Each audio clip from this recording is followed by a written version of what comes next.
नमस्कार जैन साथियों, मेरा नाम स्वागत करता हूं आपका अपने YouTube channel target with RK पर। साथियों, हम जो है अपनी ज्योग्राफी की क्लास 15 कंप्लीट कर चुके हैं और जिसमें हमने आप लोगों को सामान्य परिचय बताया भारत का। उसके बाद भारत के भौतिक परिचय को बताया और भौतिक परिचय में हमने जो है लगभग लगभग 4 सेक्शन कवर कर लिए थे। उसमें हमारा थोड़ा थार का डेजर्ट रह गया था, उसको हम जो है, और इसके अलावा थार का डेजर्ट के अलावा कुछ चीजें और बाकी थी, जैसे कि प्रमुख कुछ आपकी वहां पे जो हिमनद वगैरह थे उनमें भी मैंने नहीं बताया था। इसके अलावा वहां के कुछ प्रमुख दर्रे थे उनके बारे में भी नहीं बताया था। तो उनकी क्लास को मैं जो है बहुत जल्द लेकर के आऊंगा, बहुत जल्द। क्या इसके बाद जो है हमारी ये क्लास, वो मैं कोशिश करूंगा कि संडे को अपलोड कर दो, ठीक है। आप लोगों के लिए संडे तक को वो वाली क्लास कंप्लीट करके आज हम शुरू करेंगे हमारे जो हमारा ड्रेनेज सिस्टम है, यानी भारत का जो अपवाह तंत्र एवं प्रतिरूप है, उसके बारे में आज हम चर्चा करेंगे, ठीक है। अपवाह तंत्र या ड्रेनेज सिस्टम क्या है, उससे पहले हम एक चीज को समझते हैं। भारत की जल विभाजक रेखा या बृहद जल विभाजक रेखा क्या है। भारत में जो वर्षा का जल होता है वो कहाँ एकत्रित होता है या कहाँ जाता है, उसके बांटने के आधार को, या जो वो जल आपका मान लीजिए बंगाल की खाड़ी में जा रहा है या हिंद महासागर में जा रहा है या अरब सागर में जा रहा है, कहीं पर भी जा रहा है, तो वो जा किस रीजन से रहा है उस क्षेत्र में, यानी उसको जो बांटने वाली है, डिवाइडेशन वाली, जैसे मान लीजिए अरब सागर में जा रहा हो या मान लो कि आपका बंगाल की खाड़ी में जा रहा हो, ठीक है। तो जो अरब सागर में जा रहा है उसका रीजन क्या है, इस चीज को हमें थोड़ा समझना है कि भारत की बृहद जल विभाजक रेखा, इसको नाम दिया गया है भारत की बृहद जल विभाजक रेखा, ठीक है। बृहद जल विभाजक रेखा क्या है, उसके बाद हम अपवाह तंत्र एवं सारी चीजें आप लोगों को डिस्कस करेंगे। भारत में बरसात का जल 2 प्रवाह तंत्रों में विभक्त होता है, यानी मान लीजिए भारत का जो जल, भारत में जो बारिश हो रही है वो आपका 2 प्रवाह तंत्रों में विभक्त हो रहा है। पहला बंगाल की खाड़ी में जो जा रहा है और दूसरा अरब सागर में जो जा रहा है, ठीक है। पहला जो जल आपका अपवाह है वर्षा का, अब ये जल क्या होता है बेटा, किस तरीके से जाएगा। सबसे पहले मान लीजिए आपके किसी क्षेत्र में बारिश हुई, ठीक है, एक पर्टिकुलर क्षेत्र में क्या हुआ, बारिश हुई। वो बारिश या तो किसी झील या तालाब में चली जाएगी या किसी छोटी सी किसमें चली जाएगी, नाली में, ठीक है। नाली के माध्यम, नाली के बाद वो जो है भी आपका जल कहां चला जाएगा, बड़े नाले में,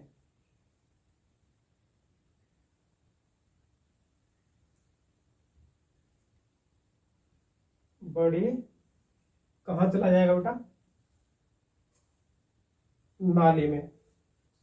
नाली के बाद वो जो जल होगा बारिश का वो नाले में जाएगा और नाले के बाद वो जल है आपका वो नदियों में जाएगा और नदियों के बाद वो जल आपका कहां जाएगा, महासागर में जाएगा। बेटा कहां जाएगा, वो जल आपका महासागर में जाएगा। क्लियर। पहले जल नाली में जा रहा है, फिर उसके बाद नाले में जाएगा और उसके बाद नदियों में और उसके बाद आपका महासागर में, ठीक है।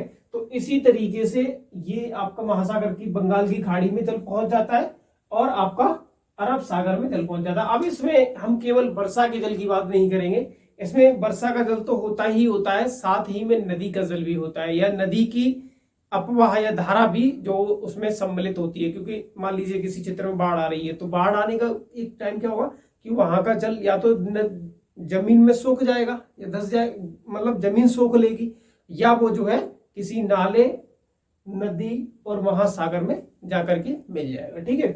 तो इसमें जो हमारी बंगाल की खाड़ी का प्रवाह तंत्र है या जो बरसात का जल है, बंगाल की खाड़ी में जो जाता है वो ब्रह्मपुत्र नदी, गंगा नदी, महानदी, कावेरी, कृष्णा और गोदावरी आदि नदियों के माध्यम से जाता है। कौन कौन सी है, ब्रह्मपुत्र, गंगा, महानदी, कावेरी, कृष्णा, गोदावरी आदि नदियों के माध्यम से। अब इसका कारण है कि भारत के सामान्य ढाल का पश्चिम से पूर्व होना।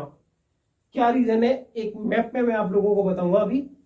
इसका सामान्य कारण है भारत के सामान्य ढाल का पश्चिम से पूर्व होना, ठीक है। एक केवल ये समझ लो यहां पे, अभी मैं आप लोगों को बताता हूं। जो गंगा बंगाल की खाड़ी में जो जल जा रहा है उसका सामान्य कारण यही है कि जो ढाल है भारत का वो पश्चिम से किस दिशा में है, इस तरफ से पूर्व दिशा में। ठीक है, अरब सागर का प्रवाह तंत्र, इसमें नर्मदा नदी आती है, आपकी ताप्ती नदी आती है, माही नदी आती है, साबरमती और अन्य छोटी छोटी नदियां हैं, जैसे मांडवी हो गया, ज्वारी हो गया, शरावती हो गया, जो आपकी पश्चिमी घाट से निकल रही हैं। बहुत छोटी छोटी नदियां हैं और ये क्या करती हैं, अरब सागर में अपना जल गिराती हैं। ठीक है, और यहां लिखा हुआ है भारत की बृहद जल विभाजक रेखा इस दोनों प्रवाह तंत्रों को अलग करती है। अब वो हमें क्या देखना है, भारत की बृहद जल विभाजक रेखा है जो इन दोनों यानी ब्रह्मपुत्र की बंगाल की खाड़ी में जो जल जा रहा है उसको अलग कर रही है और अरब सागर में जो जल जा रहा है वो आपको बिल्कुल अलग कर रही है। ठीक है, इसमें आते हैं आपके पश्चिमी घाट पर्वत को भी हम शामिल करते हैं, सतपुड़ा को शामिल करते हैं, विंध्याचल को शामिल करते हैं, अरावली को भी शामिल। क्लियर है, ये एक विभाजक रेखा है। अब इसको हम थोड़ा सा बेटा यहां समझते हैं। ठीक है, हम मैप बना लेते हैं पहले, थोड़ा सा एक छोटा सा मैप ड्रॉ करते हैं, उसके बाद आप लोगों को चीजें एकदम क्लियर हो जाएंगी। ठीक है, ये मान लीजिए, कोशिश करते हैं हम एक मैप को ड्रॉ करने की। हल्का सा मैप ड्रॉ करेंगे।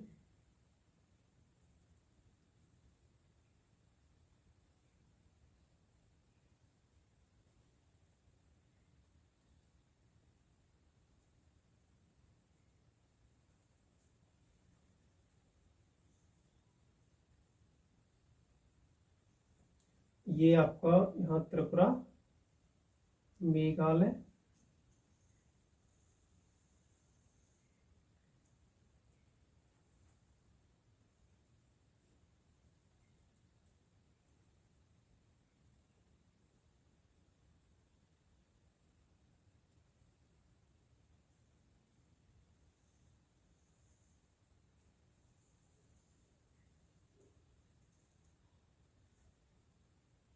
ठीक है, ये छोटा सा मैंने यहाँ पे बनाने की कोशिश की है। ठीक है, अब इस चीज को हम थोड़ा समझते हैं कि बृहद जल विभाजक रेखा आखिर है क्या। जैसे यहां पे बताया गया है ये कि इसका कारण भारत के सामान्य ढाल का पश्चिम से पूर्व की ओर होना है। अब देखो यहाँ का एक सबसे बड़ा रीजन ये है, जो हिल एरिया है ना भारत में, जो पहाड़ी एरिया है वो एकदम जो है इस हिस्से को बांट देते हैं। जैसे मान लीजिए आपका दक्षिण में कन्याकुमारी से शुरू हो रही है कौन सी, पश्चिमी घाट पर्वत श्रृंखला।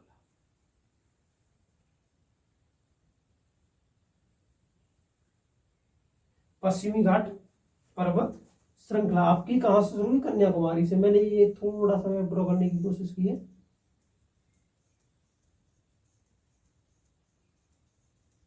ठीक है, और यहां आपकी शुरू होती है सतपुड़ा रेंज। कौन सी रेंज, सतपुड़ा रेंज।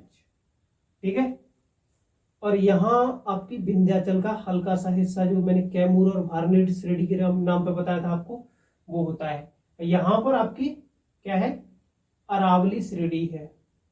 ठीक है, और ये आपको पता ही है क्या है, ग्रेट हिमालय। क्या है बेटा, ग्रेट हिमालय। ठीक है, ये है आपका ग्रेट हिमालय। अब यहां पर चीजों को हमें थोड़ा सा इस तरीके से समझना है, जैसे मान लीजिए कि क्या हो रहा है कि भारत में जो नदियों का जल है, किसका जल है, नदियों का, वो एक तो गंगा नदी के माध्यम से सर्वाधिक इस रास्ते से निकल जाता है। ये वाला ढाल क्या है, सामान्य से पश्चिम से पूर्व की ओर, यानी ढाल जो है वो इस तरीके से है, पश्चिम से पूर्व की ओर। ठीक है, पश्चिम से पूर्व की ओर क्या है बेटा, ढाल है, किसका, भारत का सामान्य ढाल। अब जैसे मान लीजिए यहां पर क्या है, आपका पश्चिमी घाट पर्वत है, तो पश्चिमी घाट पर्वत से क्या होगा, जो भी नदियां निकलेंगी, क्योंकि ढाल हमारा क्या है, पूर्व की तरफ है, तो जो भी नदियां निकलेंगी वो आपकी पूर्व की तरफ ही जाएंगी, जैसे गोदावरी हो गया, कृष्णा हो गया, कावेरी हो गया, महानदी हो गया आपका। ठीक है, तो ये क्या है, सारी नदियां आपकी कहां जा रही है, पूर्व की तरफ। ठीक है, अब जैसे कुछ नदियां जैसे मैंने बताया आपको जो अरब सागर में भी जाके गिर रही हैं, तो वो अरब सागर में ज्यादातर नदियां क्या है बेटा, यहाँ पे इस तरीके से छोटी छोटी नदियां बहुत, जो कि पश्चिमी घाट पर्वत से निकली है और एक कगारनुमा पश्चिमी घाट पर्वत है, जिस वजह से वो पूर्व की तरफ में जाके पश्चिम की तरफ जा रही है। ठीक है, तो ये वाला एरिया। अब यहाँ पे दो नदियां जो भ्रंश घाटी में बह रही है, नर्मदा एवं ताप्ती नदियां क्या है, भ्रंश घाटी में बहती हैं, इस वजह से जो है वो नदियां आपकी यहाँ आकर के अरब सागर में मिल जाती है। ठीक है, इसके अलावा लूनी नदी आपकी यहां से निकल के इस तरीके से यहाँ कच्छ के रण में विलुप्त हो जाती है। और आपकी जो कुछ नदियां हैं जैसे माही हो गया, साबरमती हो गया, वो नदियां आपकी कहाँ है, यहां पर। क्लियर है, ये आपका एक मैंने आपको छोटा सा इमेज बना करके ये चीज दिखाई है कि भारत में बरसात का जल दो प्रवाह तंत्रों में विभक्त होता है। बंगाल की खाड़ी का प्रवाह तंत्र, क्योंकि बंगाल की खाड़ी में आपकी ये हो गई गंगा होगी, और ये एक ब्रह्मपुत्र नदी यहां से भी आती है, ब्रह्मपुत्र नदी आपकी यहां से भी आती है और ये गंगा में जाके मिल जाती है। ठीक है, तो मैंने यही चीज आपको सामान्यतः थोड़ा सा दर्शाने की कोशिश की है कि भारत में बरसात का जल दो प्रवाह तंत्रों में व्यक्त होता है। पहला बंगाल की खाड़ी का प्रवाह तंत्र, जिसमें आपका गंगा, ब्रह्मपुत्र, महानदी, कावेरी, कृष्णा, गोदावरी आदि नदियां आती हैं। और इस कारण, इसका कारण है, इसका यानी बंगाल की खाड़ी के प्रवाह तंत्र का कारण क्या है, सामान्यतः ढाल पश्चिम से पूर्व की ओर होना। अरब सागर का प्रवाह तंत्र नर्मदा, ताप्ती, माही, साबरमती, अन्य छोटी छोटी नदियां हैं इसमें। और भारत की बृहद जल विभाजक रेखा इस दोनों प्रवाह तंत्रों को अलग करती है। बृहद जल विभाजक रेखा जो मैंने अभी यहां पर ड्रॉ की है बाई ये वाली, इसको, ये जो मैंने हिमालय चोटियों के माध्यम से दर्शाने की कोशिश की है, इसको ही हम क्या कहते हैं, भारत की बृहद जल विभाजक रेखा। क्लियर हुआ, भारत की बृहद जल विभाजक रेखा क्या है, चोटियों के रूप में है, जो कि भारत के अपवाह तंत्र को दो भागों में बांटती है। पहला है आपका बंगाल की खाड़ी का अपवाह तंत्र और दूसरा है आपका अरब सागर का अपवाह तंत्र। ठीक है, क्लियर हुआ। चलिए अब हम अपवाह तंत्र एवं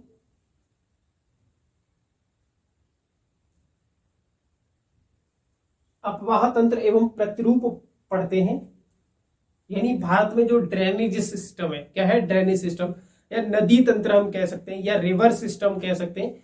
तो जो भारत का नदी तंत्र है, आज हम उसको शुरू कर रहे हैं और इसको बेहतरीन तरीके से जो है अपनी अगली क्लास, आने वाली क्लासों में समाप्त करेंगे। ठीक है, अपवाह शब्द का अर्थ क्या है, सबसे पहले हमें यह समझना है। अपवाह शब्द का अर्थ क्या है बेटा, अपवाह शब्द का अर्थ या तात्पर्य जल धाराओं तथा धरातल पर नदियों के जल के प्रवाह से है। अपवाह का तात्पर्य क्या है, धरातल पर या जल के प्रवाह को या जल के बहने की दिशा को या जल धाराओं के बहने की दिशा को या धरातल पर जो नदी बह रही है उसके बहने की दिशा को हम क्या कहते हैं, नदियों के जल के प्रवाह से संबंध है इसका। यानी वही जो हमने बताया कि नदी जिस दिशा में बह रही है और वो अब ये उसमें बहुत सारी नदियां भी हो जाती हैं, कभी बार क्या वो सहायक नदियां भी हो जाती है। तो वो जो एरिया बन रहा है, तो वो एरिया जो बना नदियों के द्वारा जिसमें वो बह रही है, वही आपका होता है अपवाह तंत्र। क्या होता है, जहां पर कोई एक बड़ी नदी और उसकी सहायक नदियां जिस क्षेत्र में बहती हैं वह आपकी क्या होता है बेटा, अपवाह तंत्र। दूसरा टर्म यूज किया गया है यहाँ पे नदी बेसिन। ये टर्म मैं आपको पहले ही बता दे रहा हूं ताकि आगे आने वाली क्लासों में जब पढ़ूंगा नदी बेसिन और अपवाह तंत्र बोलूंगा तो आप लोगों को समझने में कोई दिक्कत नहीं होगी। ठीक है, नदी बेसिन किसी भी नदी द्वारा अपनी सहायक नदियों के साथ अपवाहित क्षेत्र को नदी बेसिन कहा जाता है। सेम वही बात है जो मैंने आपको अपवाह तंत्र में बताई थी, बस थोड़ा सा डेफिनेशन में अंतर कर दिया है कि अपवाह का तात्पर्य है जल धाराओं तथा धरातल पर नदियों के जल के प्रवाह से संबंध है, और नदी बेसिन किसी भी नदी द्वारा अपनी सहायक नदियों के साथ अपवाहित क्षेत्र को नदी बेसिन कहा जाता है। क्लियर। भारत में लगभग 4000 छोटी बड़ी नदियां, कितनी है, भारत में लगभग लगभग 4000 छोटी बड़ी नदियां हैं और इनको जो है हम सामान्यतः क्या करते हैं, अध्ययन की दृष्टि से इनको हम दो भागों में बांट लेते हैं। कितने भागों में? दो भागों में। पहला होता है आपका हिमालय का अपवाह तंत्र या हिमालय का अपवाह क्षेत्र या हिमालय की नदियां, और दूसरा होता है प्रायद्वीपीय अपवाह तंत्र या प्रायद्वीपीय भारत की नदियां। हमने सामान्यतः क्या किया, दो भागों में बांट लिया, पहला हिमालय का अपवाह तंत्र, दूसरा प्रायद्वीपीय अपवाह। क्लियर? अध्ययन की दृष्टि से हमने ऐसा किया है। अब हमें कुछ चीजें और समझना है, पूर्ववर्ती नदियां क्या होती हैं और अनुवर्ती नदियां क्या होती हैं। तो बेटा आपको पता है कि जब हमारा जो भारत था, ठीक है, या हम कहें जो हिस्सा था जहां पे तैतीय सागर था पहले और आज वहां पे हिमालय पर्वत है, तो वहां जब वहां तैतीय सागर था तो कुछ नदियां दोनों तरफ से जो है क्या हो रहा था, कोई नदी इधर से भी आ रही है, कोई नदी ऊपर से भी आ रही है, वो तैतीय सागर में अपने जल को छोड़ती थी, ठीक है, जिससे वहां क्या थे, अवसाद आते थे और वो अवसाद जो है, अवसादों में गलन पड़ने से विशाल हिमालय का निर्माण हुआ। अब हमें यहाँ पे एक चीज समझनी है कि जो नदी पहले से वहां बह रही थी, हिमालय का भी निर्माण नहीं हुआ था, उससे पहले उस क्षेत्र में बह रही थी। क्लियर है? और हिमालय का निर्माण हो गया, उसके बाद भी वो नदी क्या है, उसी क्षेत्र में या उसी अपने मार्ग पर बह रही है। जब हिमालय का निर्माण नहीं हुआ उससे पहले भी वहीं बह रही थी और हिमालय के निर्माण होने के बाद भी उसी क्षेत्र में बह रही है, उसी एरिया में बह रही है। तो वो नदी क्या है, अपने पूर्व के मार्गों को ही अनुसरण कर रही है, यानी उस नदी ने अपना पूर्व का मार्ग नहीं छोड़ा। इसलिए उन नदियों को जो अपने पूर्व के मार्ग को नहीं छोड़ती हैं या हिमालय के उत्थान से पहले भी उसी जगह पर बह रही थी, वह नदियां कहलाती हैं पूर्ववर्ती नदियां। जैसे सिंधु हो गया, यानी ये नदी हिमालय के निर्माण से भी पहले उसी क्षेत्र में बह रही थी और हिमालय के निर्माण होने के बाद भी उसी क्षेत्र में बह रही है। इसमें सिंधु हो गया, सतलज, ब्रह्मपुत्र, चंबल नदी भी ये इसी तरीके की है, क्योंकि ये आपकी जो है तैतीय सागर में जाके कर रही थी। चंबल, केन, बेतवा, सोन, ये आदि नदियां क्या है, आपकी पूर्ववर्ती नदियां हैं, क्योंकि बृहद हिमालय के बनने के बाद भी उसे काटकर अपनी दिशा को पूर्ववर्त बनाए रखा। मैंने कहा आपसे कि हिमालय के निर्माण से पहले भी वही बह रही थी और हिमालय के निर्माण के बाद भी बेटा वो वहीं बह रही हैं। क्लियर हुआ? चलिए आगे हम बात करेंगे अनुवर्ती नदियां। अनुवर्ती नदियां, अनुवर्ती का मतलब क्या है, जैसे मान लीजिए हिमालय का निर्माण नहीं हुआ, ठीक है, और उस क्षेत्र में कोई नदी बह रही है और हिमालय का निर्माण जैसे ही हो गया, उस नदी ने क्या किया, निर्माण के अनुरूप या अनुरूप या निर्माण के अनुसार अपने मार्गों को चेंज किया। जैसे मान लीजिए एक नदी यहां बह रही थी, ठीक है, एक नदी, ये मान लीजिए एक नदी बह रही है और ये पहले कोई इसमें रास्ते में अवरोध नहीं है। अब क्या हुआ, जैसे ये अवरोध आ गया मान लीजिए, ठीक है, और अवरोध आने के बाद इस नदी ने अपना मार्ग चेंज कर लिया, यानी किसके अनुरूप हुआ, ये हिमालय के निर्माण के अनुरूप इसने अपने रास्ते को बदला है। इसीलिए इन नदियों को हम कहते हैं अनुरूप, या ढाल के अनुरूप जो है इन्होंने बढ़ना शुरू किया, इसलिए इन नदियों को हम कहते हैं अनुवर्ती नदी। इनमें आता है आपका गंगा, यमुना, चिनाब, झेलम और तीस्ता नदियां। क्लियर है? गंगा, यमुना, चिनाब, झेलम और तीस्ता नदियां, ये आपकी हो गई अनुवर्ती नदियां। पूर्ववर्ती नदियों, अनुवर्ती नदियों के बारे में मैंने आप लोगों को बताया। क्लियर यहाँ पे? अब हम पढ़ेंगे दो हिमालय तंत्र, दो तंत्र बताए थे भारत में अध्ययन की दृष्टि से। पहला आपका हिमालय का तंत्र या हिमालय की जो नदियां हैं उनको हम पढ़ेंगे, और दूसरा होगा आपका प्रायद्वीपीय भारत की जो नदियां हैं, यानी जो हमारे दक्कन के पठार के एरिया में बह रही हैं, उनको हमने दो भाग, मतलब कुल मिला के दो भागों में बांटा है। पहला है हिमालय का अपवाह तंत्र। हिमालय का अपवाह तंत्र, हिमालय के अपवाह के तंत्र के अंतर्गत बेटा जो नदियां हमारे हिमालय के क्षेत्र से निकल रही हैं, हिमालय के आसपास से निकल रही हैं, ठीक है, या हिमालय के किसी पहाड़ी या मतलब किसी हिमनद से निकल रही हैं, उन नदियों को हम कहते हैं हिमालयी नदियां। क्या कहते हैं? हिमालयी नदियां। और ये हिमालयी नदियां क्या है कि इनमें जो है वर्ष भर क्या रहता है, जल रहता है। क्यों? क्योंकि एक तो वर्षा का रीजन वर्षा होती है तो वो जल बना रहता है, और दूसरा होता है जो यहाँ पर ग्लेशियर होते हैं वो पिघलते रहते हैं, जिसके कारण उस नदी में जो है जल की मात्रा कम नहीं होती। ठीक है, यानी हिमालयी नदियां क्या है, हमेशा वर्ष भर अपने साथ जो है जल की मात्रा को बनाए रखती है। अब हिमालयी नदियों में, और दूसरी बात, हिमालयी नदियां जो है प्रायद्वीपीय भारत की नदियों की तुलना में अधिक लंबी हैं। जैसे आप लोग एक एग्जांपल के थ्रू समझ सकते हैं, दक्षिण भारत की सबसे लंबी नदी गोदावरी है, जबकि उत्तर भारत की सबसे लंबी नदी आपकी कौन सी है, ब्रह्मपुत्र नदी, जिसकी लंबाई 2900 किलोमीटर है ब्रह्मपुत्र की, और गोदावरी की जो वहां की सबसे दक्षिण लंबी है वो कितनी है, 1500 किलोमीटर। इस प्रकार आप अंदाजा लगा सकते हैं कि जो आपके दक्षिण भारत की नदियां हैं वो हिमालयी नदियों से क्या है, कम लंबी है, या हिमालय की नदियां ज्यादा लंबी हैं आपके प्रायद्वीपीय भारत की नदियों से अधिक। ठीक है, तो हिमालयी अपवाह तंत्र के अंतर्गत हम तीन नदियों के तंत्र पढ़ेंगे, या 3 नदी तंत्र पढ़ेंगे। पहला सिंधु नदी तंत्र, दूसरा गंगा नदी तंत्र, तीसरा ब्रह्मपुत्र नदी तंत्र। ठीक है, कितने तंत्र हो गए, 3 तंत्र हो गए, सिंधु नदी तंत्र, गंगा नदी तंत्र और ब्रह्मपुत्र नदी तंत्र। हम सबसे पहले अध्ययन करेंगे सिंधु नदी तंत्र का। ठीक है, अब मैं थोड़ा सा आपको डिस्क्राइब बता देता हूं। सिंधु नदी तंत्र के अंतर्गत जो सिंधु है और उसकी सहायक नदियां हैं उनका अध्ययन करते हैं, और गंगा नदी तंत्र के अंतर्गत जो गंगा है और उसकी सहायक नदियां हैं उनका अध्ययन करते हैं, और ब्रह्मपुत्र नदी तंत्र के अंतर्गत बेटा हम क्या करते हैं, ब्रह्मपुत्र एवं उसकी सहायक नदियों का अध्ययन करते हैं। क्लियर है। सिंधु नदी तंत्र सबसे पहले हम अध्ययन करेंगे, सिंधु नदी तंत्र का। इसी प्रकार से मैं यहाँ पे थोड़ा सा आप लोगों को डिस्क्राइब कर देता हूं कि जो हमारा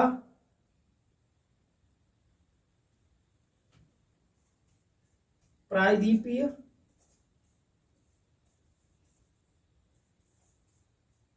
अपवाह तंत्र है, मान लीजिए। ठीक है, मैं थोड़ा सा यहाँ पर बताने की कोशिश कर रहा हूं, ये बाद में भी बताऊंगा।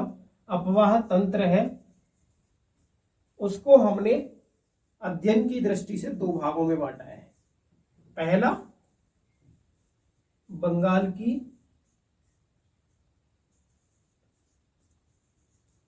खाड़ी में गिरने वाली नदियां, यानी जो बंगाल की खाड़ी में गिर रही हैं, गिरने वाली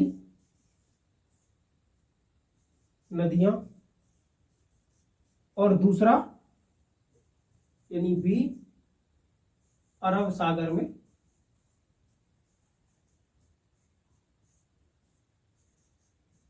गिरने वाली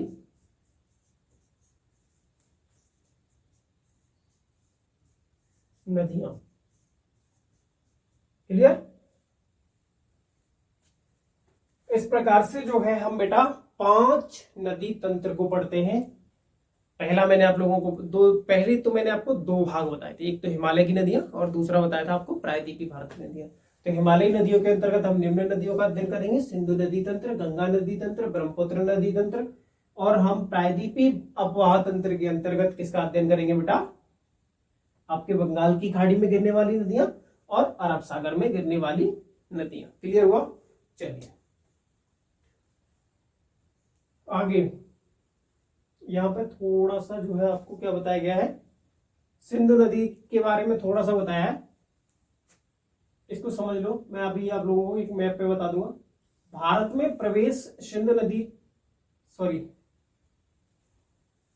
पीछे है कुछ इसका, हाँ, सिंधु नदी तंत्र में, सिंधु नदी तंत्र विश्व के विशाल नदी तंत्रों में से एक है। इसके तहत सिंधु व उसकी सहायक नदियां, सिंधु नदी तंत्र विश्व के विशाल नदी तंत्रों में से एक है। इसके अंतर्गत हम क्या करते हैं, सिंधु नदी और उसकी सहायक नदियां जैसे झेलम हो गया, चिनाब, रावी, ब्यास, सतलज, जौस्कर, गोमल, द्रास, श्योक, कुर्रम, कावल, किलगित आदि नदियों का जो है हम क्या करते हैं, अध्ययन करते हैं। ठीक है, इनमें सबसे बड़ी नदी आपकी सिंधु नदी है।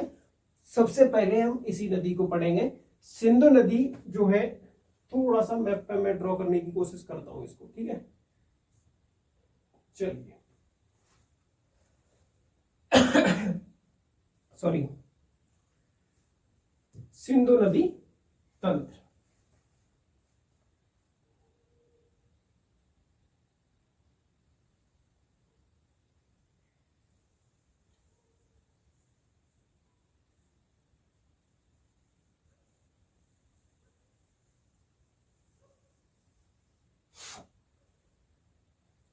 थोड़ा सा देख लीजिए बेटा।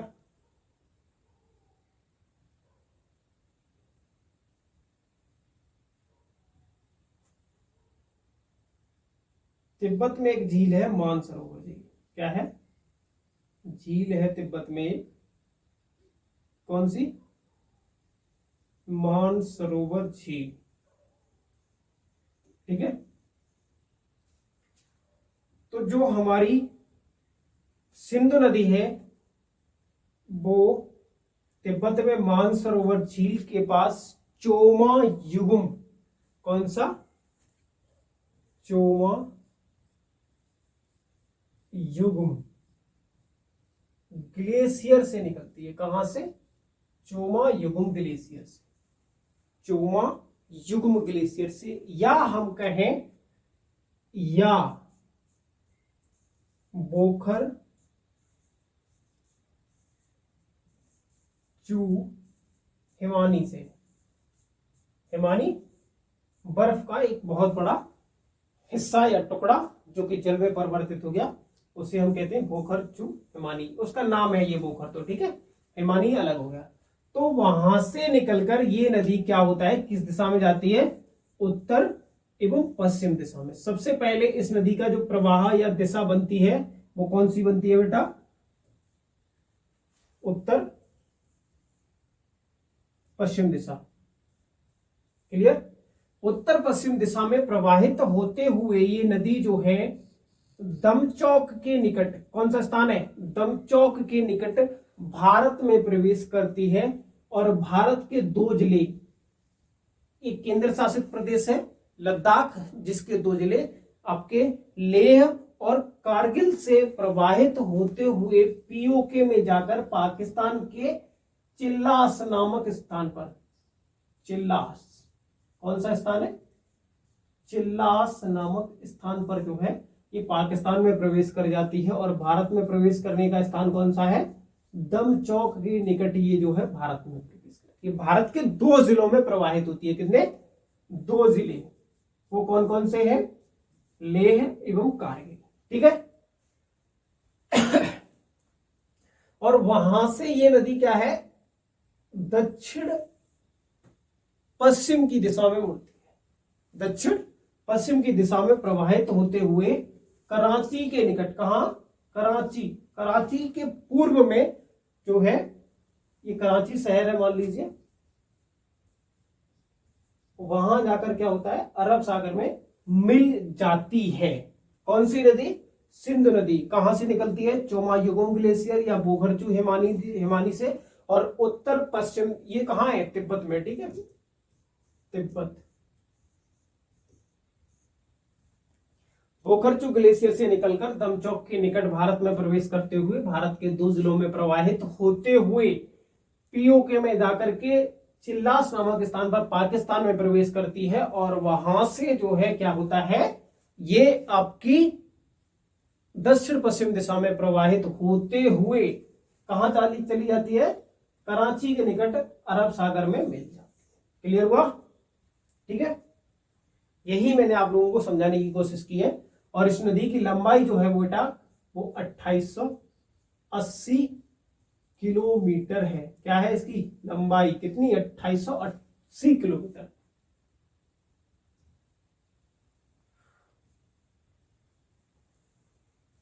भारत में प्रवेश कहां करती है? दमचौक के निकट। दो जिले हैं लेह एवं कारगिल, भारत के दो जिलों में प्रवाहित होती है। मैं बता चुका हूं। पाकिस्तान में प्रवेश करती है चिल्लास नामक स्थान पर। मुआयना इसका कराची के निकट अरब सागर में बनता है। यह एक पूर्ववर्ती नदी है। मैंने बताया हिमालय के निर्माण से भी पहले अपने उसी स्थान पर बह रही थी जहां आज बह रही है, इसीलिए इसे हम एक पूर्ववर्ती नदी भी कहते हैं। सिंधु गार्ज का निर्माण करती है बुंजी नामक स्थान पर, जो कि नंगा पर्वत के उत्तर में है। सिंधु गार्ज का निर्माण करती है, इसको मैं अभी बताऊंगा गार्ज क्या होता है। ठीक है, लंबाई कितनी है? 2880 किलोमीटर। संग्रहण क्षेत्र 11.65 लाख वर्ग किलोमीटर, जिसमें भारत में केवल 3.4 लाख वर्ग किलोमीटर है। सिंधु जल समझौता आपका 1960 में हुआ। ठीक है, इसके बारे में भी डिटेल में अगली क्लास में बताऊंगा।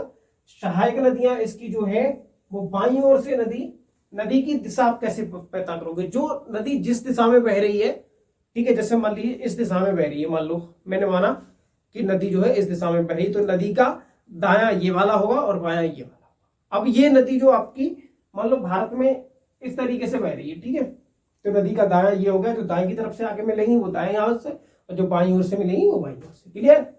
बाईं ओर से मिलने वाली नदी सतलज, ब्यास, रावी, चेनाब, झेलम, जोस्कर, सोहन, स्याच, सिगार है।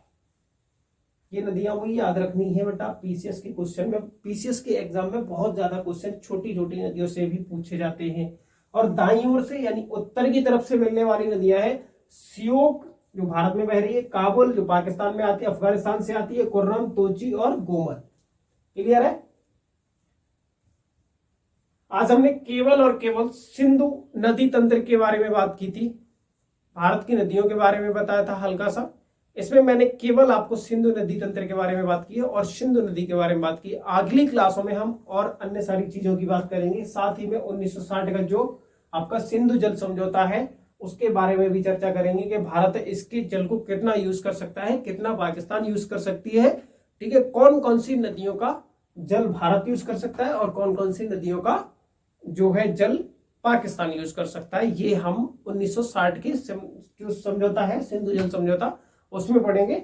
और आज की क्लास को हम यही समाप्त करते हैं। ठीक है, हमारा लगभग जो है सिंधु नदी तंत्र कंप्लीट हो गया है।